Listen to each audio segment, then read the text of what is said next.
Dependency checks let your team create rules about what part of the code can rely on what other parts of the code. For example, in our team, we have a rule set up that says that the command line code cannot rely on the GUI code. And this is for obvious reasons, but you could also set up something like code that John writes will not have any dependencies to code that Fred has written, because Fred's an intern. We don't want John's code depending on that. You could use custom architectures and understand to set up whose code is whose, or you can use the built-in directory structures. I'm going to show you how to do that with a directory structure, and then I'm going to set up a rule that actually automates that in code check so that you can get notified if you accidentally add a dependency that you weren't expecting.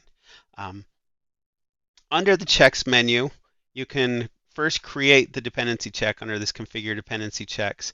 And I'm going to set up the rule I talked about earlier, where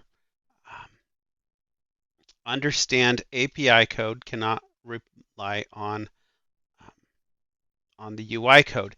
And so to do that, first you create the first directory or architecture, select it, and then there's a whole series of potential rules down here you can pick. So I'm going to say API cannot depend on a specific architecture down here.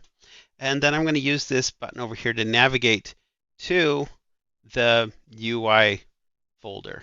So that's all there is really to creating the rule. And you'll notice the rule shows up twice down here, one for each direction. So API cannot depend on UI. UI in turn cannot be depended on by API. So I'm going to go ahead and save and run that. And running that opens up a new view inside of Understand. Get a little more space here so we can see. So this view has three parts. You've got the graphical version showing all of the dependencies going on. You've got the violation overview. If you have multiple rules set up, you can toggle between which different rules is currently selected. And then down here you have the dependency browser, which actually shows the locations where each of these violations is happening.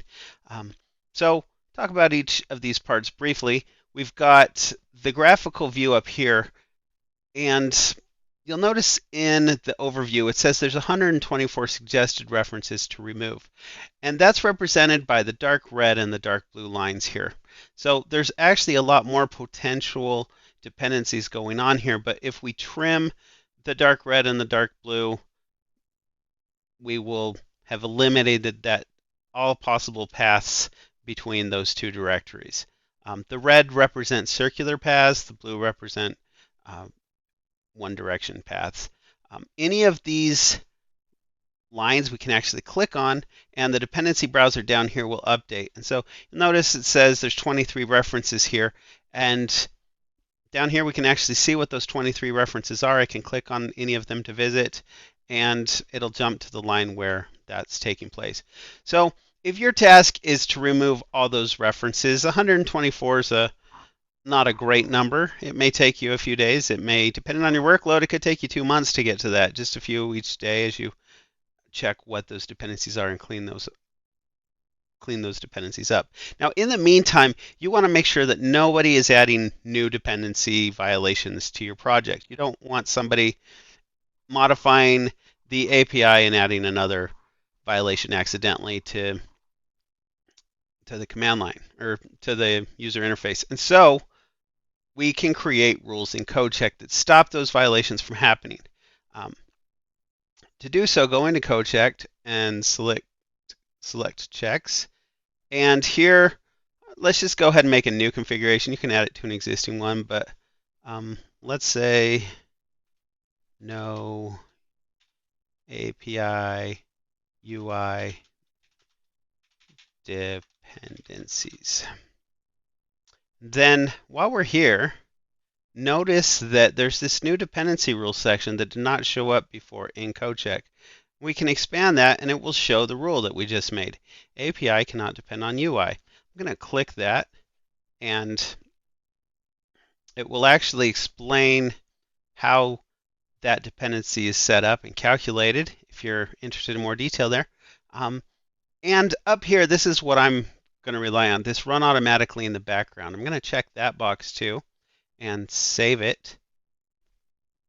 And now this will run automatically in the background next time an analysis is done. I'm going to run the analysis now on just on this one file and see what happens here. Oh, since the dependency browser and violation were still up, that's all reloading. I'm just going to close it before it does that. Here in this file, though, that was open and I just analyzed, you can see 2 violations are now showing of where we have a dependency. And if I had just edited this file and added those lines, I could see easily that, oops, I created a violation and I need to fix that. I need to not have that dependency in the code.